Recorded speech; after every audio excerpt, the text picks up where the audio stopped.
Flatten the Fear. That's the name of a campaign backed by 1,500 doctors to reopen schools. They signed a petition in support of getting teachers and kids back inside classrooms this fall. The Job Creators Network Foundation launched the initiative, saying in part, the risks of reopening schools for non-adolescent children are low, while the rewards, scholastic, social, and economic, are significant.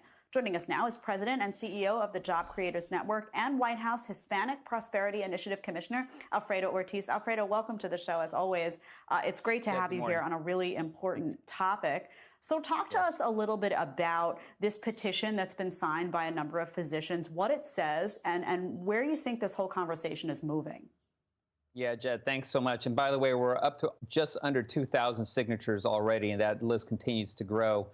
Look, unfortunately, parents, teachers, and students are really caught in the crossfire of an election season, of a presidential election season, between Republicans and Democrats. They're having it out. And unfortunately, like I said, the parents and teachers and students, and especially the students here, are going to be hurt. And we are very concerned about that. And that's why we asked and put this petition out there and are getting this kind of response, which is amazing.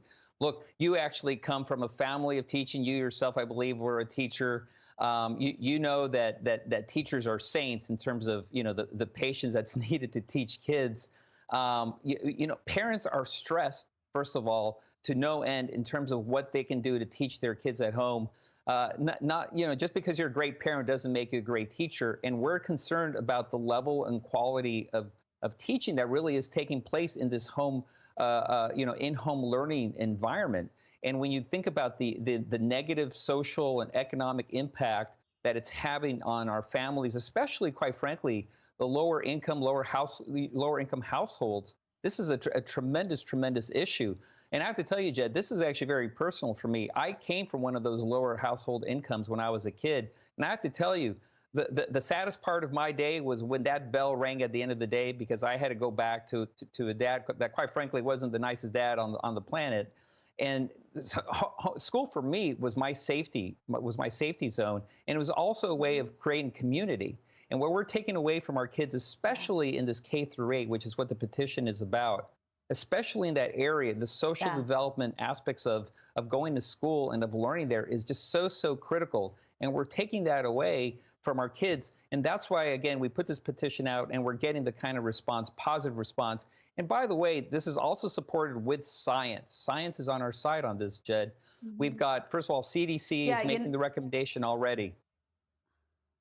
Go ahead. Yeah, Alfredo, I grew up in a house where both parents had to work. There wasn't really another financial option. So I don't know what would have happened to a child like me in a situation like this. It would have been really, really scary for my parents to have to figure that out. One of the concerns parents have, though, is what will this look like? They're worried about sending their kids into a classroom environment where the kids are in masks all day, where the kids are in bubbles, where that important, healthy social interaction you typically find in schools doesn't exist. Is that something you can speak to at all?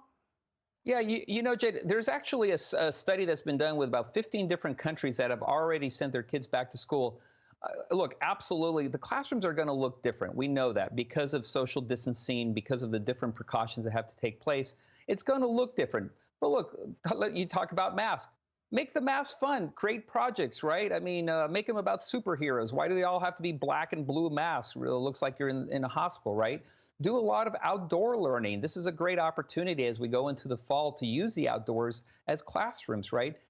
You don't necessarily have to just stay in the classroom. Expand that out. And again, we're talking, Jed, about the K-8 specifically, and they're the ones that really, really desperately need that social development. I think our high schoolers, they have a little bit more of opportunity to be a little bit more independent. My focus and our focus really is this K-8, and that's why, again, teachers, what we're saying is, please, speak out, speak up, stand up, because we know, as you were as a teacher in the past, you love your kids, right? You love your children. You know that this is the right thing to do. And let's not let this political nightmare that's taking place, in this election season be the reason why our kids are hurting today. Well, Alfredo, thanks so much. And you bring up an important point of teachers and schools needing to think outside the box. I also, by the way, have a Spider-Man mask, so I'm ahead of the game, Alfredo.